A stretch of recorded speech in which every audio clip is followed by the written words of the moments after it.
Alright, so to everyone so far, I just want to point out first, thank you for following the page, sharing any posts that you have. It really means a lot to me because I never thought I'd make a Facebook page in my life inspiring people to read, because I'm probably one of the only people I know who enjoys to read as much as I do. But it means a lot to me. Me and my literature practicum classmates also would probably like to thank you just for giving some books a chance, maybe the books we're picking out, if you want to join us for the Stream and Read book group. We don't have a date set yet, but it is coming up, and our first book, if you missed it, is going to be Shirley Jackson's The Haunting of Hill House, which, if you may not have seen it yet, I don't know, I'm still in the middle of watching it. I know it's been out for a while now, but the Netflix show that's inspired from it, The Haunting of Hill House. So the book I'm doing today, however, is not The Haunting of Hill House. Haunting of Hill House will be in my next vlog. This book is still in the contending for making the book club, and I really hope it does, because this has been my favorite novel since probably, I'm going to say about the 5th grade. Should not have been reading this in the 5th grade, I will point that out. But today I have the privilege to talk about it, and we're going to be talking about Koushun Takami's Battle Royale. And I'm going to get up here so I can, oh, yep, there we go. Alright, so the picture I have here is the classmates that you'll be acquainted with if you read this novel. And as first looking at it, you can probably gauge that while they are unique, you'll probably forget these faces in a minute. But reading the story, even though it is closer to 600 pages long, one of the first things I really like about it is the pacing of it. The book, one of the main points about doing this is going to be why you should read the book as opposed to the film. And the first thing I want to point out about the Battle Royale book is that though it is 600 pages long, you get more acquainted with each individual character as opposed to getting an overall lapse. If you have seen the film, it's basically like an overlaps kind of omniscient narrator, more focused on the main two protagonist narrators that I'll get into in a second. But before I get into talking about the characters and their subplots within the overall narrative of Battle Royale, I'm first going to talk about how the students get selected anyway. If you've ever read the lottery short story in high school, I know a lot of people have, that's what it is. It's a lottery. One unfortunate class is picked upon thousands and thousands of other classes to participate in this year's Battle Royale, and the students don't know about it until they're gassed on the school bus on a disguised school field trip, and they wake up in a mysterious classroom with a mysterious guy they only know as the teacher to explain to them the rules of the game. Alright, and I'm going to hold up the rules of the game. I kept the class picture up, so, you know, a little bit more time with the faces. So the first rule of the game is that there can only be one survivor. That's essential in a lot of Battle Royale games.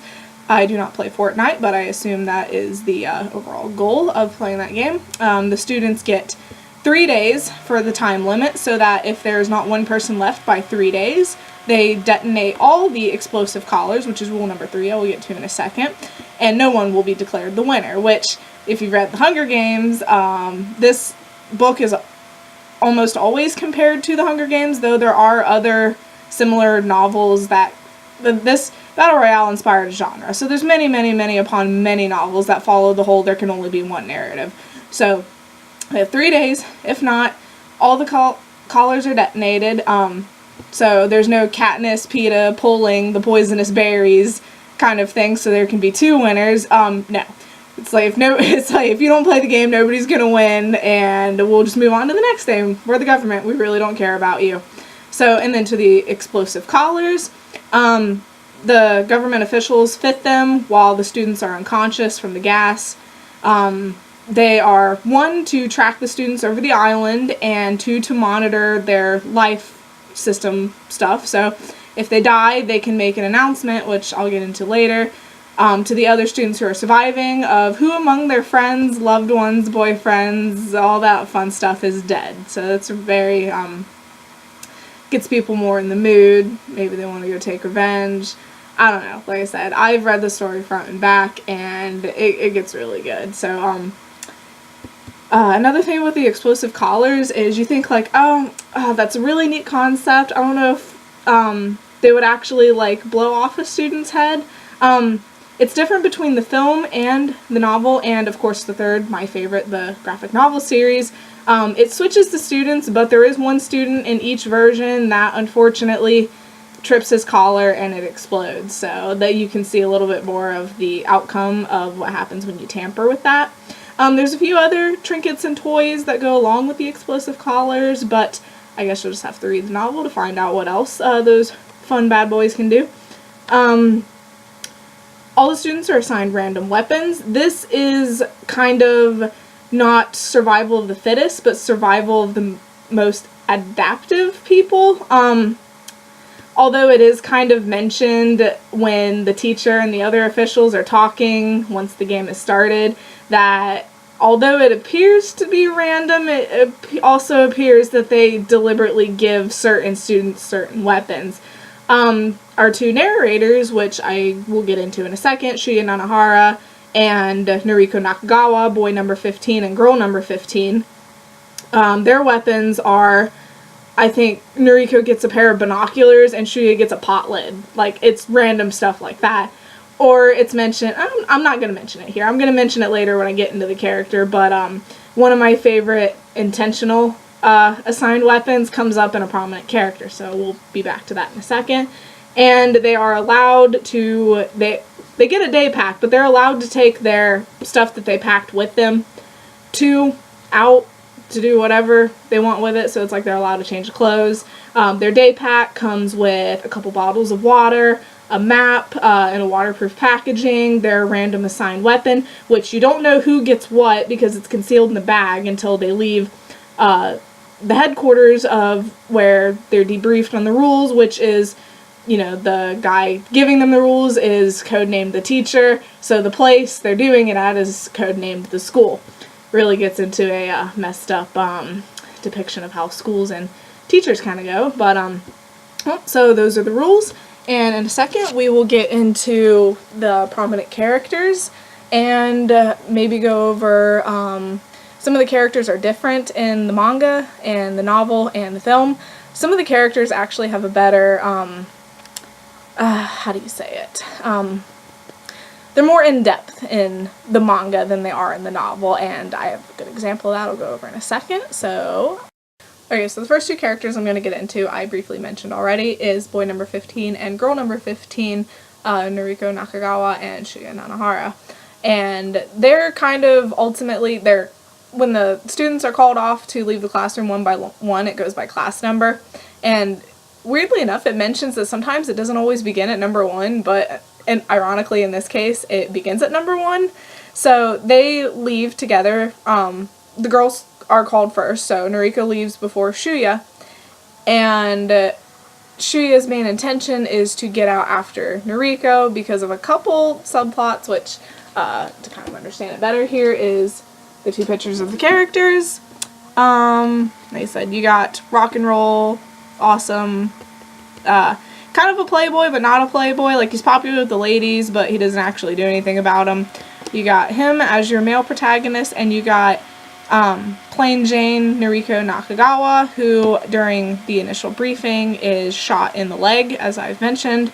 These two kind of end up together because, well, for one, Noriko is in love with Shuya, and Shuya's BFF, which I won't identify, you'll just have to see what happens to him as to why Shuya then feels obligated because of his BFF to protect Noriko, who Noriko is in love with Shuya, but his best friend is in love with Noriko. So it's kind of a neat little love triangle that goes on. And the other subplot why Shuya feels obligated to protect Noriko is because she's shot in the leg during kind of like a mini riot type thing that breaks out in the classroom.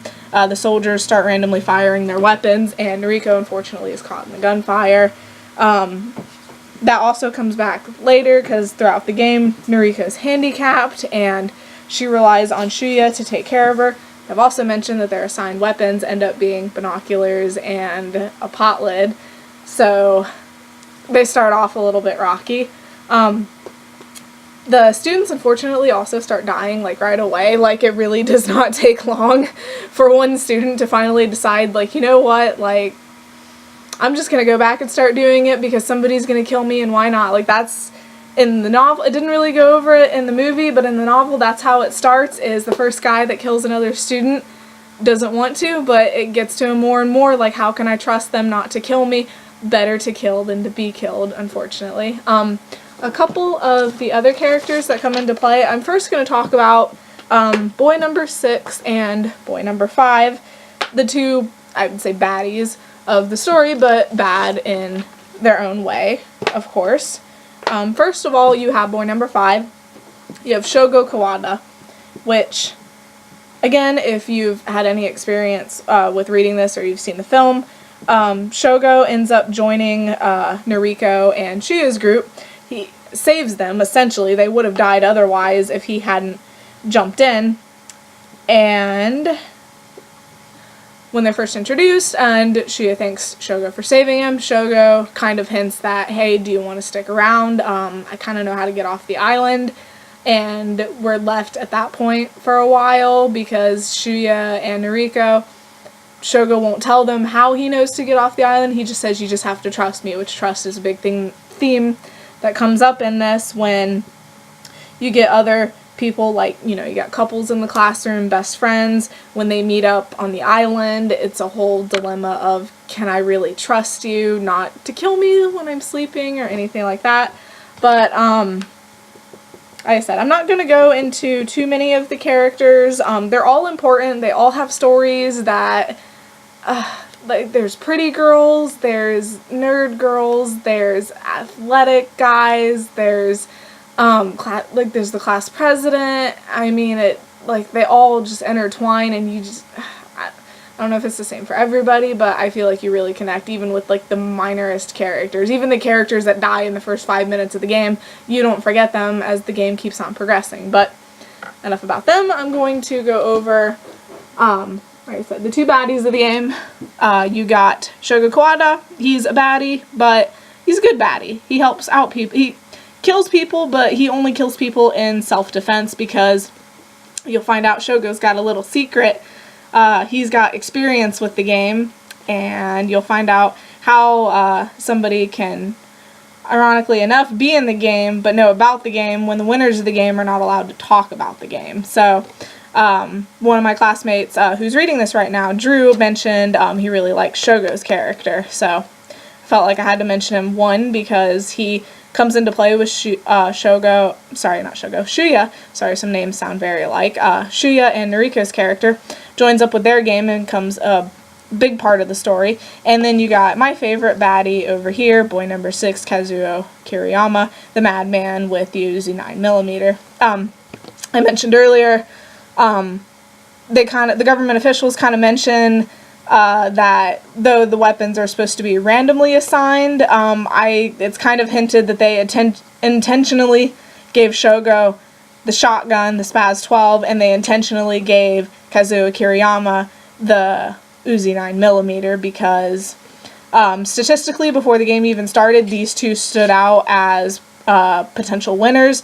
The government officials, even though they're not supposed to, bet on students who they think are going to win. So out of the males, these two are the prominent contenders. And then in a second, lost a sticky note. Like I said, those are the two main guys to keep your eye out for. Kazuo, throughout the game, racks up the highest body count, I will say that. They kind of judge that from the beginning. His character is my favorite, if I didn't mention already, and he's not my favorite because he's a masochistic, no, not masochistic, actually I can't really say anything.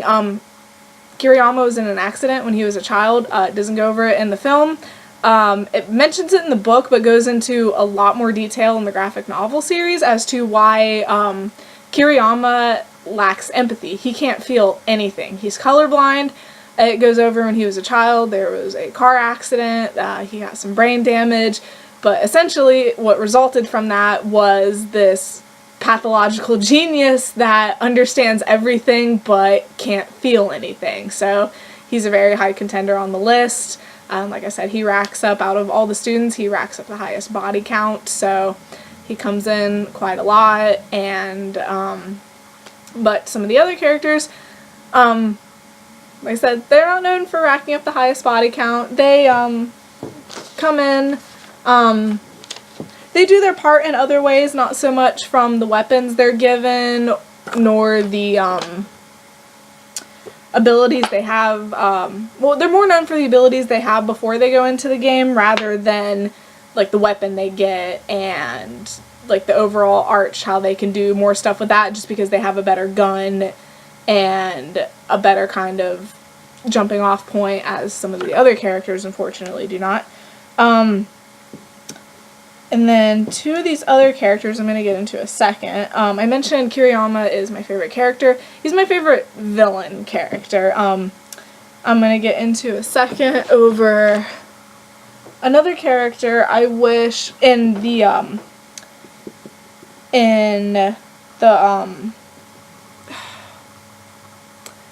book, well, I'm going to say his name. Right now it's boy number 13, it's Hiroki Shujimura.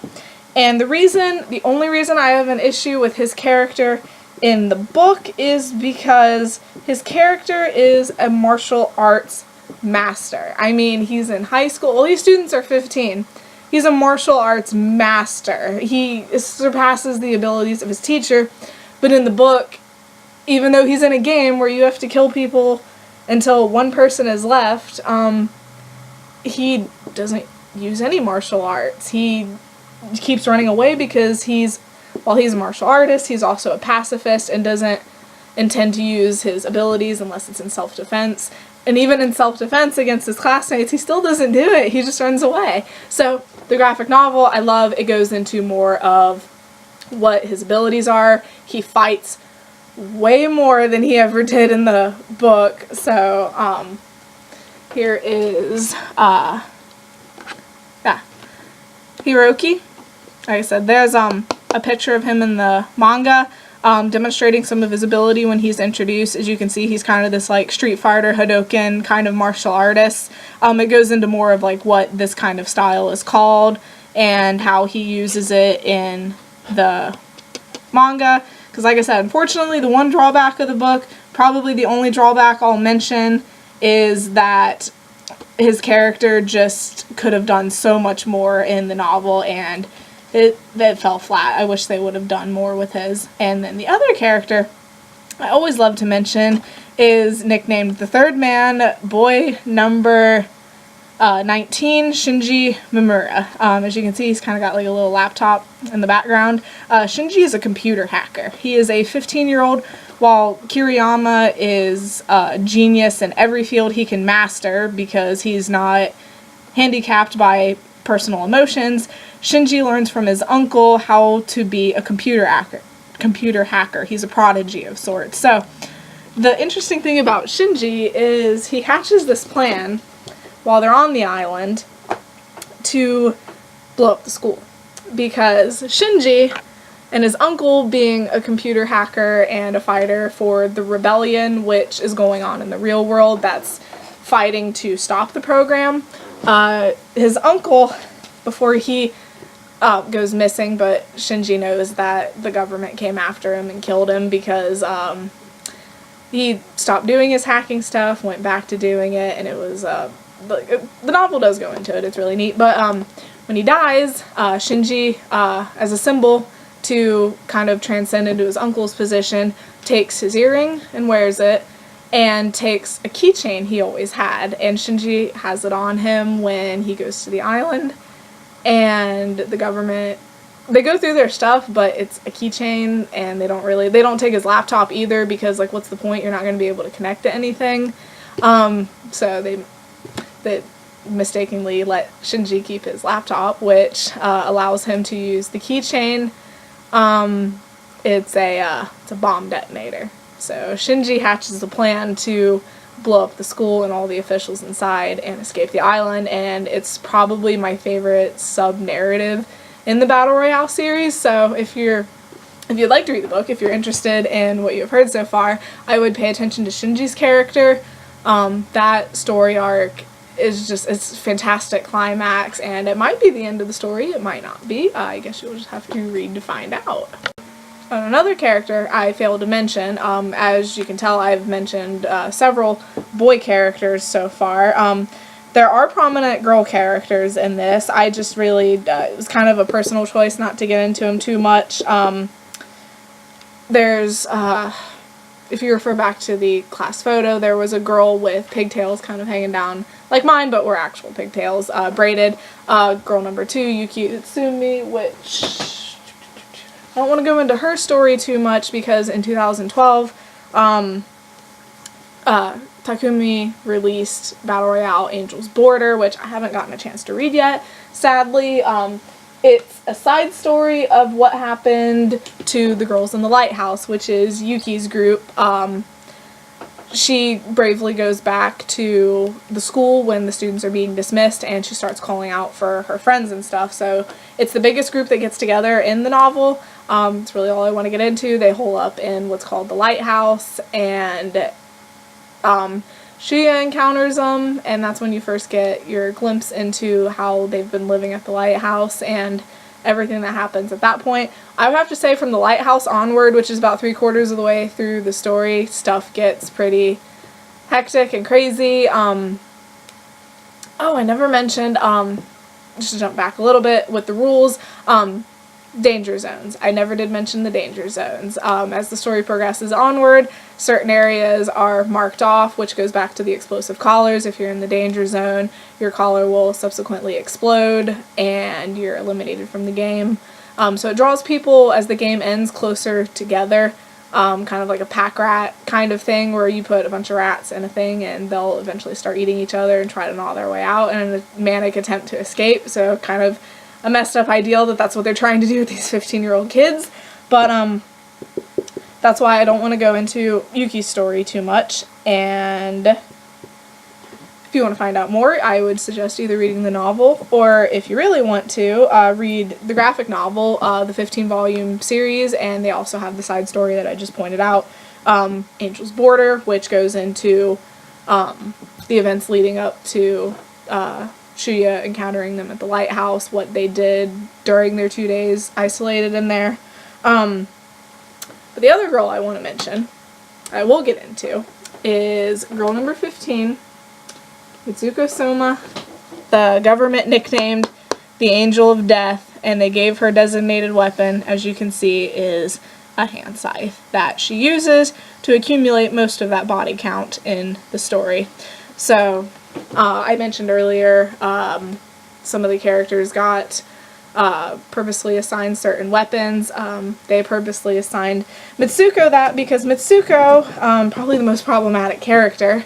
You got Kiriyama, who can't feel anything emotionally. You got Mitsuko, who also can't feel anything emotionally, but not because of a car accident when she was a child, but because her mother used to sell her to dirty, old, disgusting men to have sex with her. So Mitsuko grows up into, and that's the other thing too, all these students are 15, and the book reminds me of reading like A Clockwork Orange and seeing Alex's character, like Malcolm McDowell. When he played Alex's role in Stanley Kubrick's film adaptation, Malcolm McDowell was 29. So the ultra-violence and the rape and all the other events that unfold in that story don't seem as bad, because watching a 29-year-old doing it makes you kind of forget that in the novel, Alex's character is 15, and it's in reality a 15-year-old doing all of that. The characters in this story are also around 15, so it's very troubling to kind of connect that in your head, that this sexually abused girl who's turned to prostitution as a way of kind of finding a power dynamic in her life is, yeah. So I'm going to get into Mitsuko's character. All the characters kind of have this full circle, like, change rationalization while they're on the island, and the novel gets into that more than the film does. The film, because it's a 2-hour runtime, just jumbles everybody's together. Deaths overlap, and some stuff is changed just to keep the pacing of it up. The pacing of the novel is actually quite quick. Drew mentioned, who's reading Battle Royale right now, that really likes Shogo's character, that it's 600 pages, but at the same time it's 600 pages of essentially short stories and getting to know the other characters and what happens to them while they're on this island together. And it's some of the characters adapt to it well. Like I said, Kiriyama and Mitsuko are kind of in their element with being able to understand and manipulate people. Shogo's in his element because he somewhat knows about the game and what you have to do to make it out of here. You got other characters like Yuki's group who try to rally together and maybe brainstorm, find a way off the island. They're not quite sure how.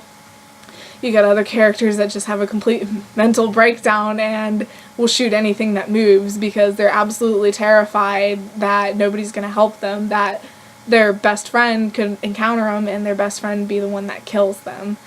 That wraps it up for the characters, and the last thing I will get on to is the big differences between the book and the film that I've kind of touched on, but I will set it off more in like a 1 through 5 list, and the significance of the novel, why you should read it, and what you'll get as a takeaway from that.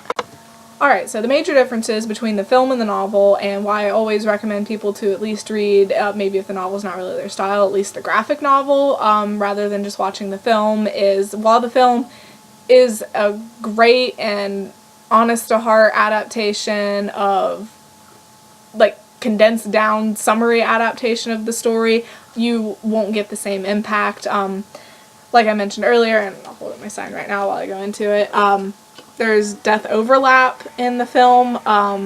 The director and the writers changed some of the death sequences and changed how people died to kind of collect it down into a 2-hour time span sort of thing.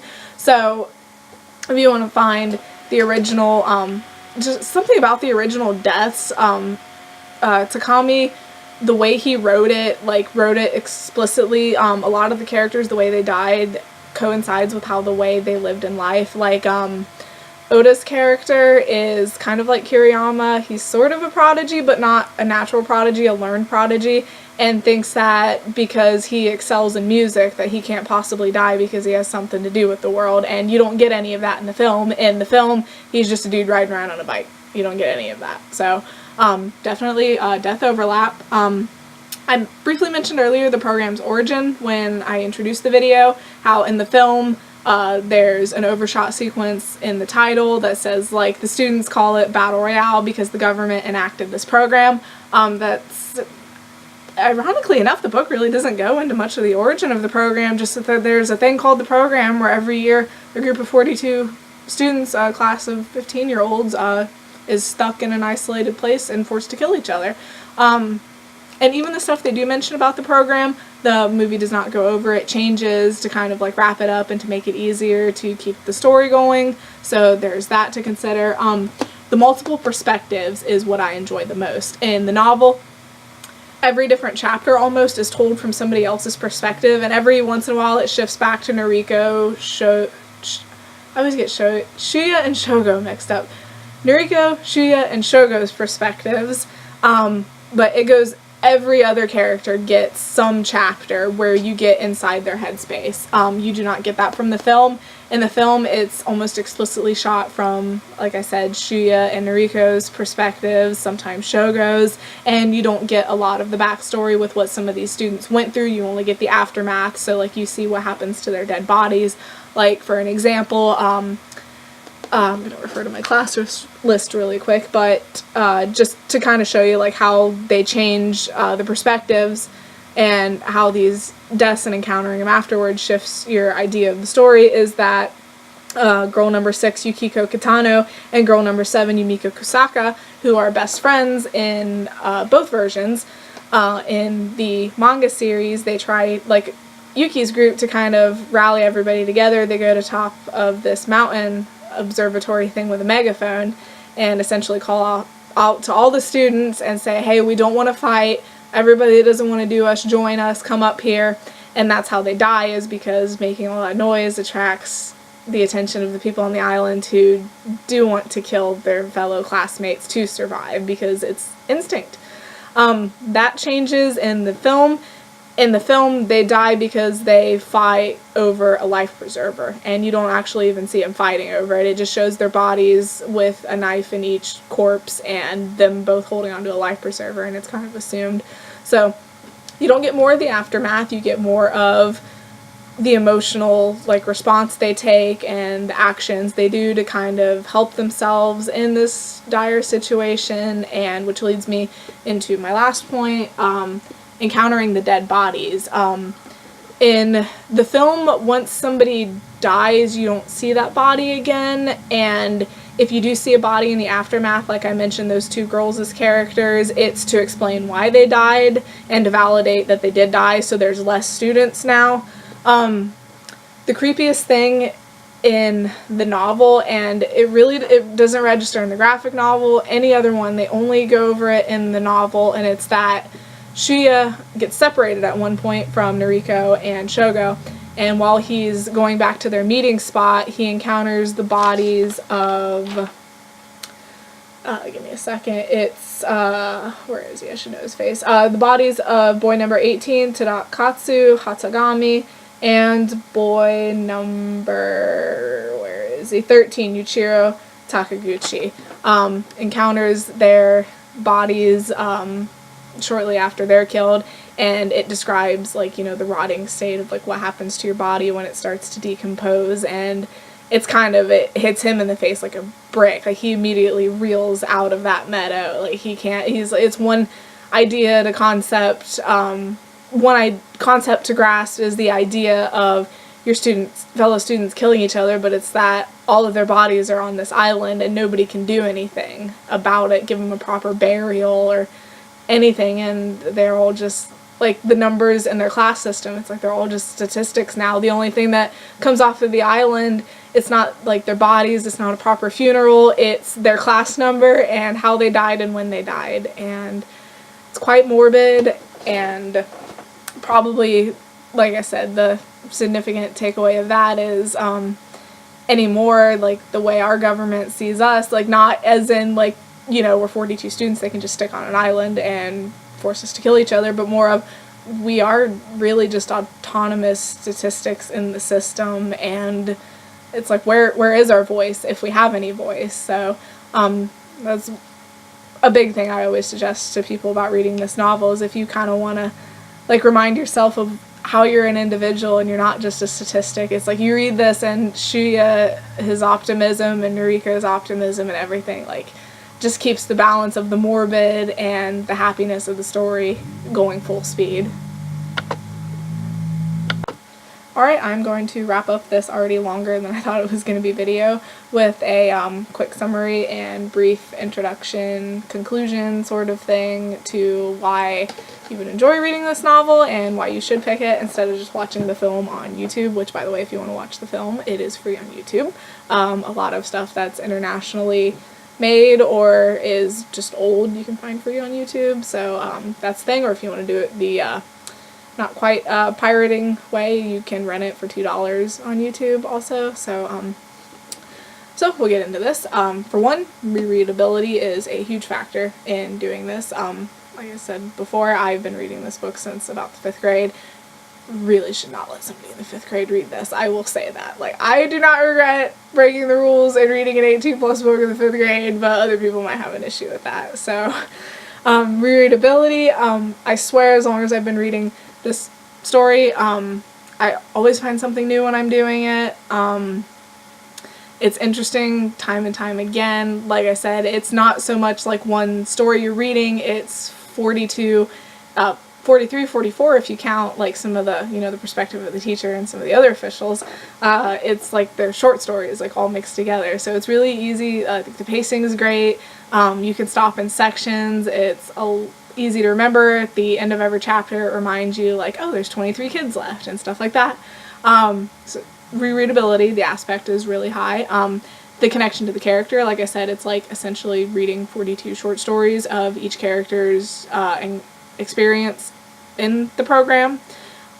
You will more often than not find a handful of characters you connect with. Like I said, I kind of relate to Shogo. He's kind of like, he's got a big heart, but he's kind of like the brutish, like, held back, like, everyone in the class just thinks he's, like, you know, like a hidden thug or whatever, but really he just doesn't like people, which I can relate to that.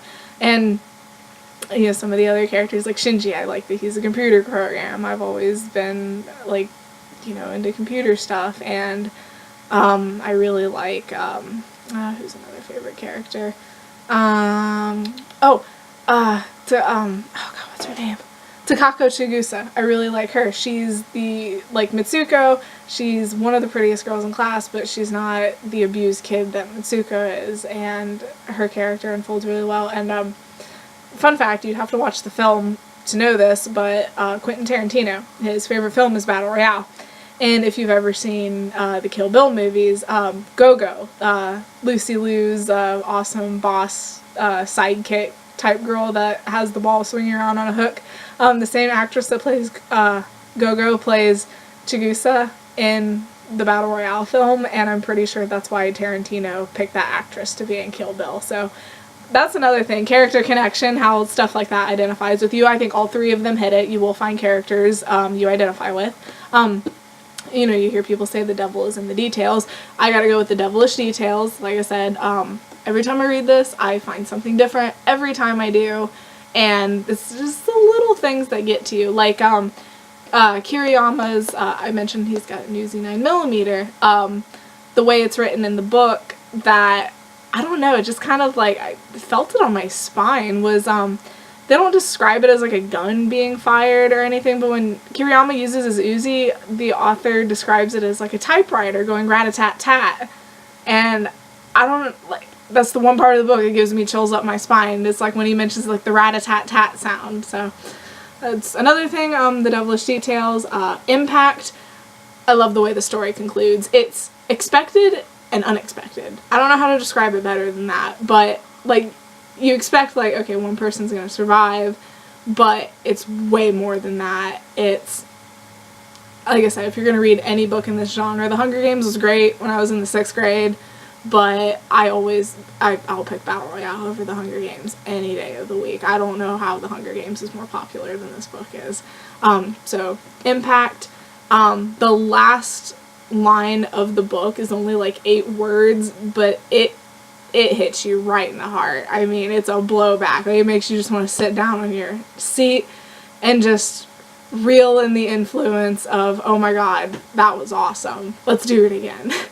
But maybe, not really. I don't know. I would. I'm the kind of person that's like, that was good. Let's do it again. It's like, I've watched Friends like 3 times in a row when it came on Netflix just because it was good. Let's do it again. Why not? Originality. Like I mentioned, The Hunger Games and other books like that is based on Koushun Takami's Battle Royale. It's the original one. It's the definition of the genre. Well, I guess the original is Lord of the Flies, but it wasn't so much killing people, it was just the kids on an island having to fend for themselves. But any other Battle Royale stuff going on right now, like I know Fortnite, Apex Legends, this stuff right now is really popular. It's all thanks, well, you gotta thank the original Battle Royale. It's like, I tell people today, it's like metal music now is great, but if you don't appreciate the music, the rock and roll that they had in the 70s, 80s, and 90s, like, we wouldn't have it. It's like, there's gotta be a predecessor. So, I'll wrap up again with saying, this book hasn't yet made the final cutting board for the Stream and Read book club, but I am also hoping that with this blog, will, hopefully by people viewing it, will inspire other people to maybe want to read the novel, see what it's about for themselves. It's $10 on Amazon if you want your own copy. The graphic novel, I'm pretty sure, is just free online. It's been out of print for a few years, so if you just type Battle Royale manga, you can find a PDF version of it if you want to do that. I mentioned the film's on YouTube, you got a way to stream it. I'll be back with an official date for the first book club. We were looking at a couple Thursdays from now, but trying to get some flyers and stuff together, we're running a little behind. But I will be back with a time and a date for that, and that one will be The Haunting of Hill House by Shirley Jackson. If you want to stay tuned, within the next week or so, I'm going to do a follow-up video where I talk about the various adaptations of Shirley Jackson's The Haunting of Hill House, so that'll be interesting. Thank you for viewing. I'll say again, I'm sorry if this took a little longer than I thought. This is my first kind of review anything I've done. I don't really ever try to get people to want to read and do stuff. I'm mostly just used to doing it myself. So, yeah, again, thank you for watching, and hopefully if you like this, you'll watch my next video. So, later.